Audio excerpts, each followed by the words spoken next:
Lagi pula kita berkunjung ke makamnya wali Allah Ta'ala, itu kita kadang minta ke wali lah.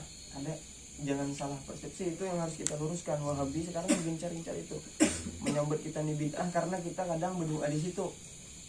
Nah, kita luruskan di situ bahwasanya kita kadang minta lawan si wali, kadang minta lawan orang yang di makam itu, tapi kita tetap minta kepada Allah Ta'ala, tapi perantara si wali.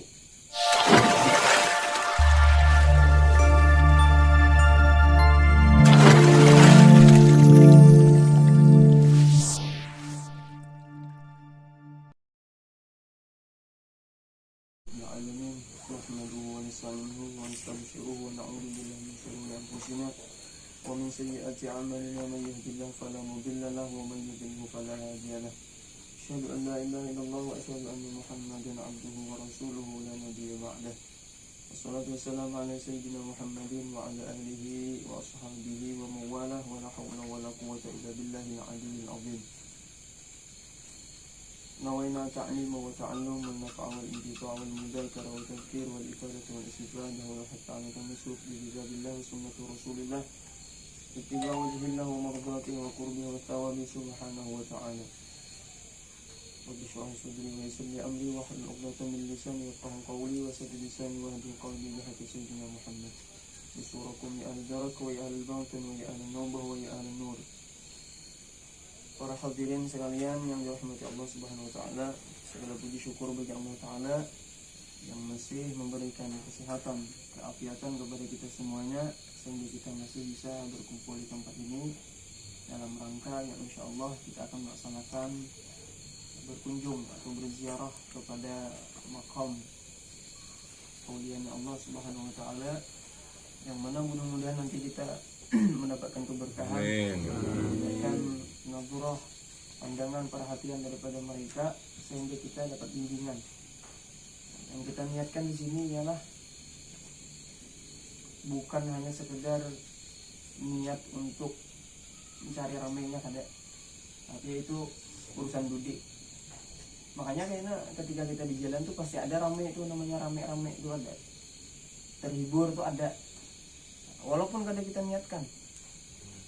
Jadi ini kiasannya ketika kita berziarah kepada makam walinya Allah Ta'ala, adabnya itu kita jangan diniatkan besan urusan dunia.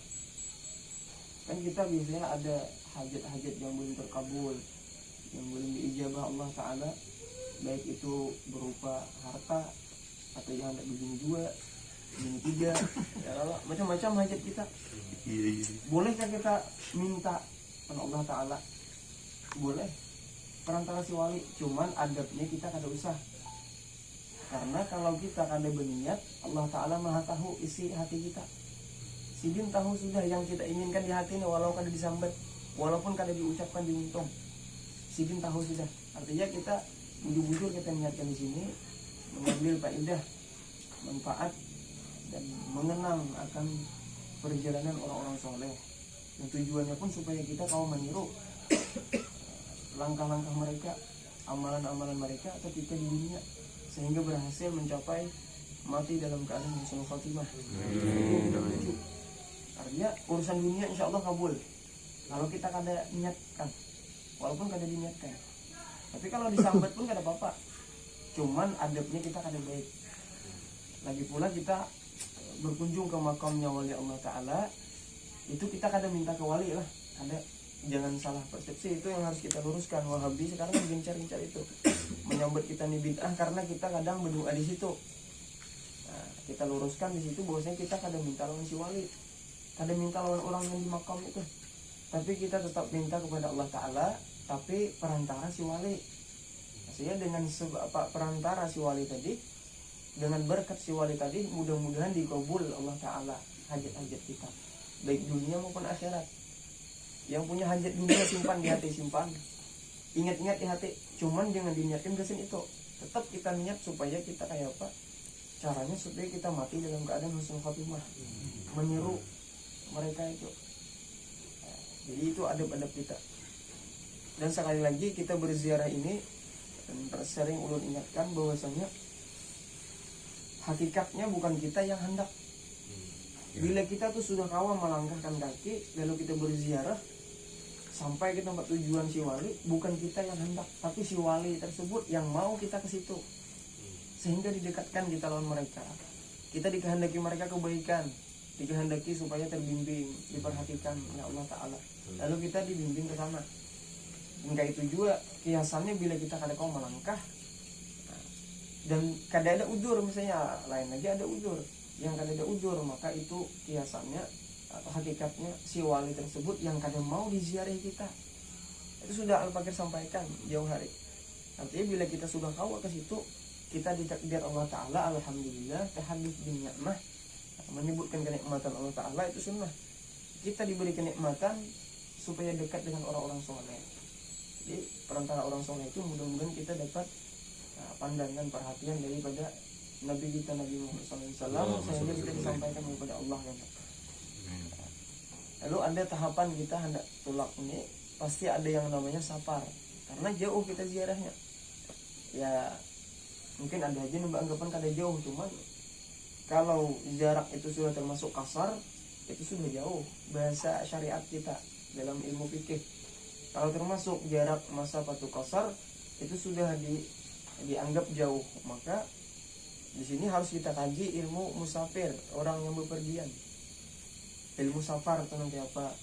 Maksudnya nanti di perjalanan kita sambil mengamalkan ilmu. Artinya ilmu itu kalau kada diamalkan kering. Amalkan walaupun sekali, ujar kita punya guru. Jadi amalkan ilmu walaupun sekali. Nah ini kesempatan kita mengamalkan. Nanti di perjalanan kita ada yang namanya sholat jamak dan sholat qasar. Sholat jamak dan sholat qasar. Kalau sholat jamak ini menggabung dua sholat menjadi satu, tapi tetap sholatnya dua kali, tapi dalam satu waktu. Kalau qasar itu meringkas, yang asalnya 4 rakaat jadi 2 rakaat. Walaupun sejatinya sholat sempurna itu lebih baik. Misalnya kita bepergian sampai pada masa patu qasar, jarak boleh mengkasar sholat, meringkas sholat, tapi kita tetap melaksanakan yang sempurna 4 rakaat, itu lebih afdal. Tetapi dalam hal ini lebih afdal kita mengamalkan ilmu, karena kita mungkin ada di antara yang belum pernah, lalu kita jelaskan di situ, lalu kita amalkan. Karena ini bentuk rukhsah. Pahamlah rukhsah itu maksudnya keringanan dari Allah Ta'ala, keringanan dalam menjalankan agama Allah. Jadi kalau kita diberi keringanan, kita amalkan. Mudah-mudahan kayaknya pas kita kepepet, kita tahu ilmunya. Pasti ada suatu saat kita kemana yang gak ada kau menggawi sholat sempurna, kawal kita lakukan itu. Yang pertama sholat jamak. Menjamak sholat ini jaraknya ketika sudah keluar daripada yang ngarannya kampung kita, anggaplah Tanjung. Bila sudah kita keluar dari Tanjung, itu sudah boleh kita menjamak sholat. Menjamak itu menggabung, misalnya zuhur dengan asar, zuhur dan asar. Nah, ini boleh kita gabung jadi dua, jadi satu waktu. Tapi kita menggawinya tetap 2 kali. Tetap 2 kali. Misalnya kita sudah di Kalua, itu sudah boleh kita menjamak sholat. Misalnya besok zuhur, maka boleh kita menjamak zuhur sekaligus setelah sholat zuhur kita sholat asar. Jadi ada jamak itu, jamak sholat ini ada 2. Yang pertama takdim, yang kedua takhir. Karena tulisannya sama barang aja. Jadi ada jamak takdim, jamak takhir. Kalau jamak takdim itu kita menggawinya, mengerjakannya ketika di sholat yang pertama. Zuhur dan asar, mana yang pertama? Zuhur. Nah maka kita mengerjakan sholat asar di waktu zuhur, itu namanya jamak takdim. Maka niatnya pun beda nanti. Kalau kita jamak takhir, maka itu mengerjakan sholat yang pertama di waktu yang kedua, mengerjakan sholat zuhur di waktu asar. Nah, tetapi niatnya harus berdahulu. Jadi kayak ini, misalnya kita masuk waktu zuhur, maka sebelum habis waktu zuhur kita harus berniat, aku mau jamak takhir nanti di asar, sholatnya diundur ke asar. Kalau kita jamak takdim itu mudah, di waktu zuhur aja langsung gawe. Tapi tetap harus niat juga jamak takdim. Nanti kita melaksanakannya harus ada niatnya nanti, supaya tahu niatnya, supaya jangan simpang siur. Yang lain umpet-umpetan itu ada boleh. Nah, jamak. Nah, tapi jamak ini tetap 4 rakaat, yang 4. Kalau kasar lain lagi. Nah, kalau sholat kasar ini ngarannya meringkas. Nah, meringkas sholat ini ada jarak tertentu. Nah, ada seperti sholat jamak. Kalau jamak tadi kan keluar daripada wilayah kita, itu sudah boleh. Tapi kalau nya kasar itu, kalau kita punya guru dulu kurang lebih 80 km, kurang lebih 80 km, 60 berapa itu. Jadi 80 km kemana kita ini? Kira-kira sampai dengan kandangan. Nah, itu di kandangan kita sudah boleh meringkas sholat. Boleh meringkas sholat. Yang asalnya 4 jadi 2. Tapi yang 2 ada boleh diringkas jadi 1. Subuh dan maghrib ada boleh. Maghrib tetap 3. Kalau diringkas kayak apa? 1,5. Jadi maghrib sama subuh pada kalau diringkas. Dan kita gabung kedua-duanya. Kalau sudah sampai pada masa patu kasar, jarak mengkasar sholat, boleh jamak dan boleh kasar dua-duanya. Jadi boleh zuhur dan asar kita gabung di waktu zuhur misalnya, jamak takdim. Maka zuhur dulu 2 rakaat, baru asar 2 rakaat.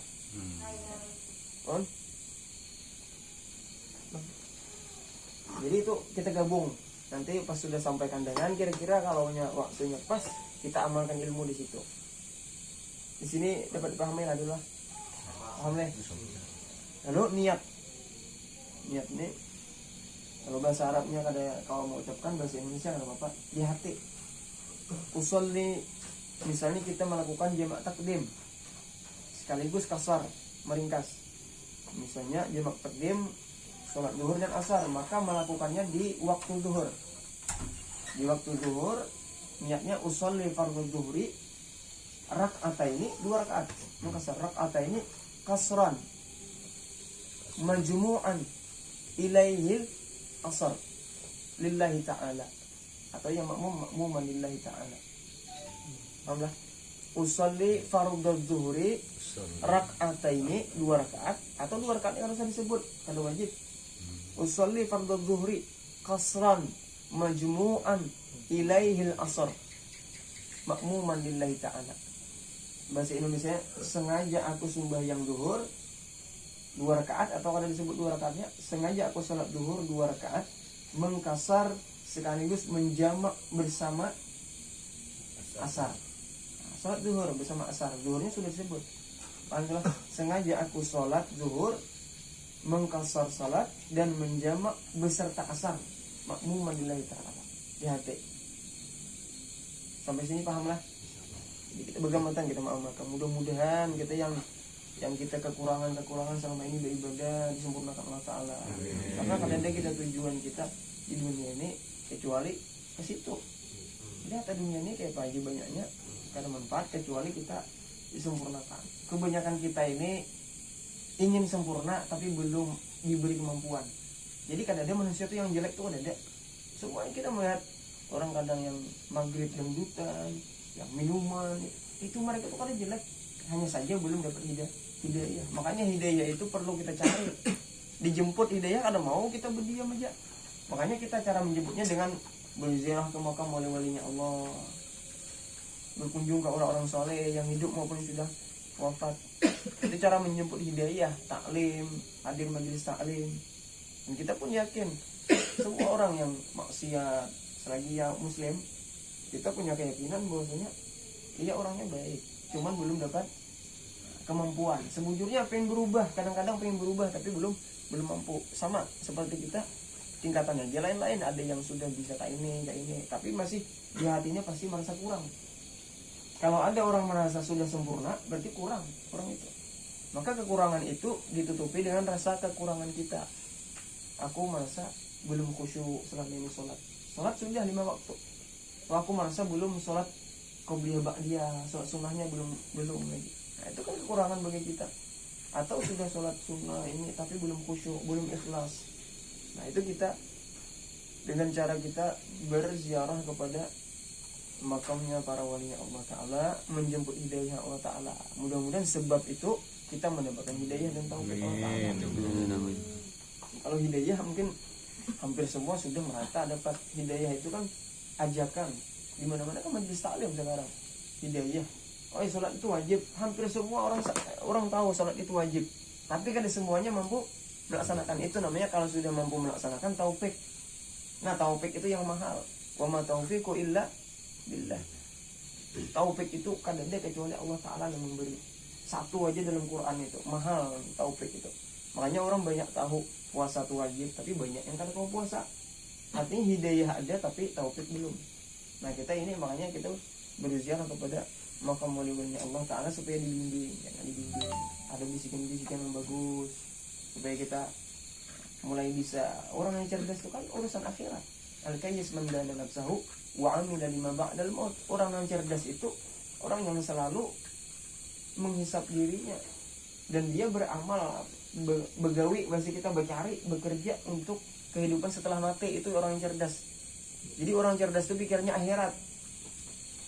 Lain orang cerdas tuh konsisten begawi, misalnya perusahaan ini apa, bisnis konsisten, dia mikirkan masa depan. Cerdas itu orang, tapi cerdasnya masih terbatas. Kalau akhiratnya masih terbengkalai.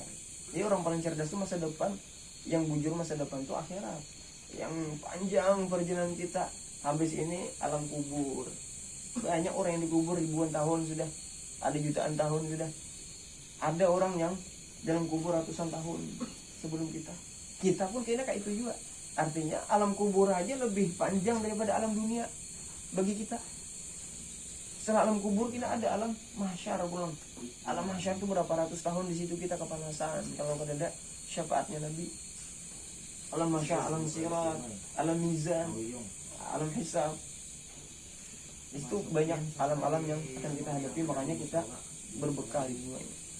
Nah mudah-mudahan itu manfaat. Ini bisa dipahami lah. Ya, alhamdulillah.